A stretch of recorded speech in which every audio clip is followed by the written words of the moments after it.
Assalamualaikum warahmatullahi wabarakatuh. Saya M. Rizky Saputra dari kelas 08 MT1 NIM 8020200-159. Pada kesempatan kali ini saya akan menjelaskan materi pembelajaran kita mengenai ragam bahasa. Apa itu ragam bahasa? Variasi bahasa yang pemakaiannya berbeda-beda menurut topik yang dibicarakan, menurut hubungan pembicara, kawan bicara, dan orang yang dibicarakan, serta media pembicaraan. Jenis-jenis ragam bahasa. Berdasarkan media pembicaraan, ragam bahasa dibedakan atas: yang pertama ragam tulisan, yang kedua ragam tulis. Kemudian ragam bahasa lisan. Ragam lisan menghendaki adanya orang kedua. Di dalam ragam lisan, unsur-unsur fungsi gramatikal seperti subjek, predikat, dan objek tidak selalu dinyatakan. Ragam lisan sangat terikat pada kondisi, situasi, ruang, dan waktu. Ragam lisan dipengaruhi oleh tinggi rendahnya dan panjang pendeknya suara, sedangkan ragam tulis dilengkapi dengan tanda baca, huruf besar, dan huruf miring. Kemudian ragam bahasa tulis. Ragam tulis tidak mengharuskan adanya teman bicara berada di depan. Fungsi-fungsi gramatikal harus nyata. Ragam tulis tidak terikat oleh situasi, kondisi, ruang, dan waktu. Ragam tulis dilengkapi dengan tanda baca, huruf besar, dan huruf miring. Kemudian ragam baku. Ragam baku adalah ragam yang dikembangkan dan diakui oleh sebagian besar warga masyarakat pemakainya sebagai bahasa resmi dan sebagai kerangka rujukan norma bahasa dalam penggunaannya. Kemudian ragam bahasa menurut hubungan pembicara. Ragam sosial, yaitu ragam bahasa yang sebagai norma dan kaidahnya didasarkan atas kesepakatan bersama dalam lingkungan sosial yang lebih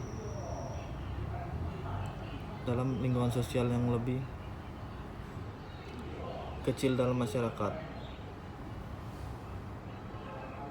Kemudian ragam fungsional.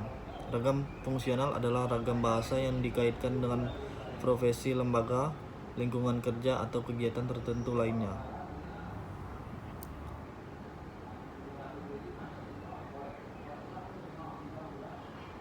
Kemudian bahasa Indonesia ilmiah adalah ragam bahasa Indonesia yang berfungsi sebagai alat untuk menyampaikan informasi ilmiah. Kemudian ciri-ciri ragam bahasa ilmiah: cendekia, lugas dan jelas, ringkas dan padat, normal dan objektif, konsisten, bertolak dari gagasan. Cendekia, kemampuan mengungkapkan hasil berpikir logis secara tepat, penyusunan kalimat teliti. Contoh, penulisan opini di SKH, Kedaulatan Rakyat mendapat honor 450.000.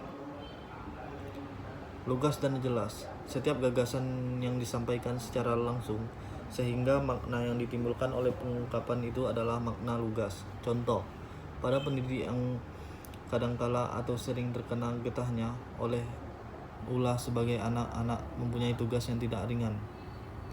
Para pendidik yang kadang-kadang atau sering terkena akibat ulah sebagai anak-anak mempunyai tugas yang berat. Ringkas dan padat. Ringkas, tidak ada yang mubazir, hemat penggunaan bahasa. Padat, apa itu padat? Gagasan memadai tanpa pemborosan. Contoh, nilai etis tersebut menjadi pedoman bagi setiap warga negara Indonesia. Nilai etis sebagaimana tersebut di atas menjadi pedoman dan dasar pegangan hidup dan kehidupan bagi setiap warga negara Indonesia. Kemudian formal dan objektif.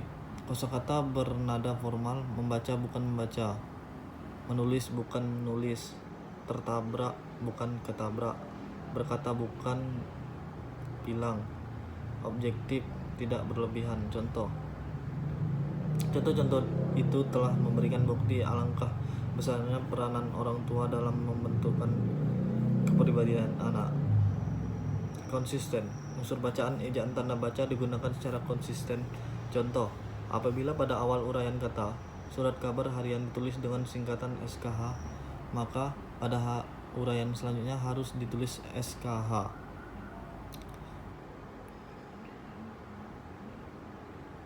Bahasa Indonesia yang baik. Bahasa Indonesia yang baik adalah bahasa Indonesia yang digunakan sesuai dengan norma masyarakat yang berlaku. Misalnya dalam situasi santai dan akrab seperti di warung, kopi, pasar, tempat arisan, hendaknya menggunakan bahasa santai dan akrab.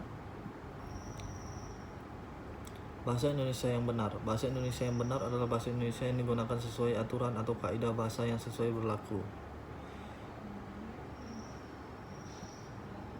Bahasa Indonesia yang baik dan benar. Bahasa Indonesia yang baik dan benar adalah bahasa Indonesia yang digunakan sesuai dengan norma kemasyarakatan yang berlaku dan sesuai dengan kaidah bahasa Indonesia yang berlaku.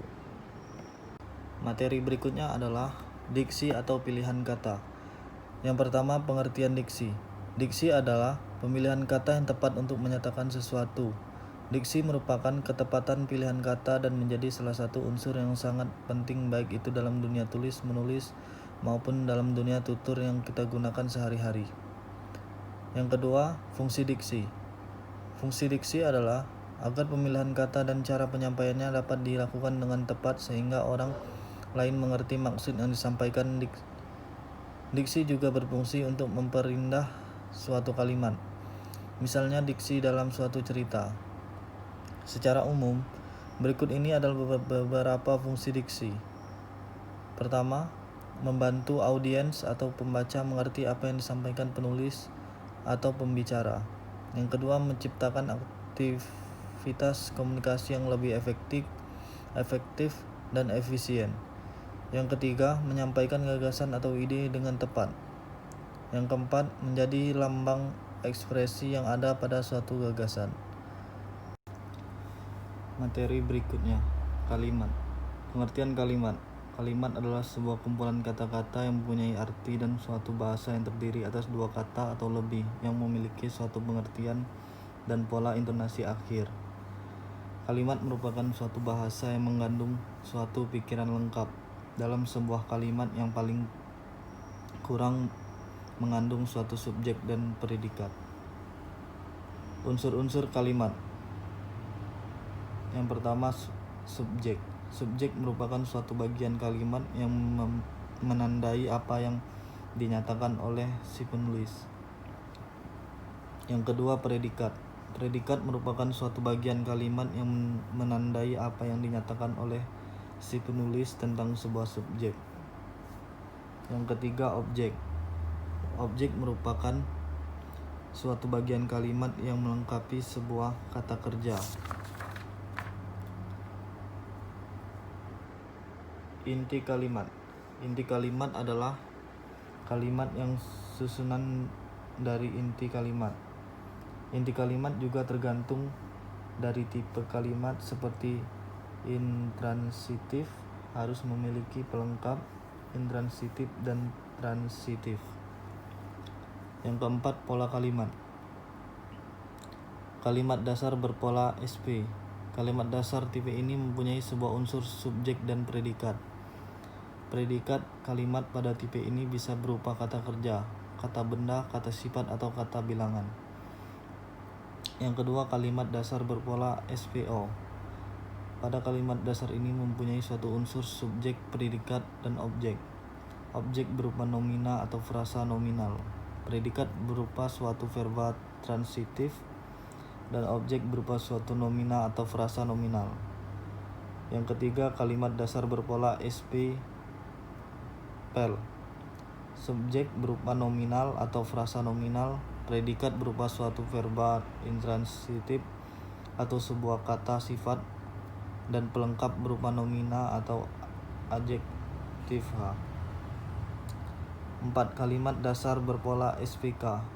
Subjek berupa nomina atau frasa nominal, predikat berupa verba transitif, dan keterangan berupa sebuah frasa berpreposisi. 5. Kalimat dasar berpola SPOvel. Contohnya, dia mengirim saya surat bunga. Yang keenam, kalimat dasar berpola SPOK. Pada subjek berupa nominal atau frasa nominal, pada predikat berupa verba intransitif atau kata sifat, pada pelengkap berupa nominal, atau adjektif, dan pada keterangan berupa frasa berpreposisi. Jenis-jenis kalimat. Yang pertama, kalimat tunggal. Kalimat tunggal merupakan suatu kalimat yang hanya memiliki suatu pola kalimat, yaitu hanya mempunyai satu subjek dan predikat. Yang kedua, kalimat majemuk. Kalimat majemuk merupakan suatu kalimat yang memiliki dua buah pola kalimat atau lebih. Kalimat efektif. Kalimat efektif adalah kalimat yang disusun berdasarkan kaidah-kaidah yang berlaku, seperti unsur-unsur penting yang harus dimiliki setiap kalimat, subjek, dan predikat. Memperhatikan ejaan yang disempurnakan serta cara memilih kata atau diksi yang tepat dalam kalimat. Ciri-ciri kalimat efektif. 1. Kesepadanan struktur. 2. Kehematan kata. 3. Kesejajaran bentuk. Dan keempat, kesetaraan makna. Materi berikutnya, paragraf. Pengertian paragraf. Paragraf adalah bagian dalam suatu karangan yang mengandung suatu gagasan pokok atau pemikiran utama dan beberapa gagasan atau pikiran penjelas.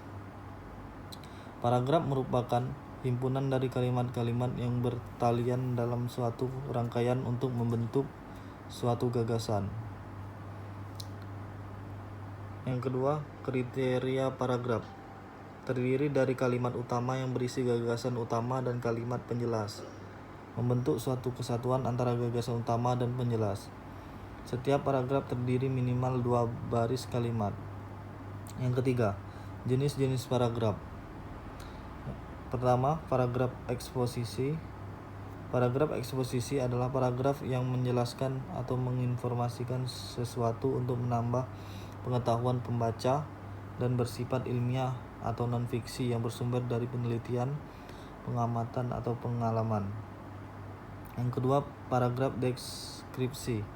Paragraf deskripsi atau pemerian adalah paragraf yang melukiskan sesuatu objek, tempat, atau peristiwa dengan seterang-terangnya kepada pembaca. Yang ketiga, paragraf persuasi.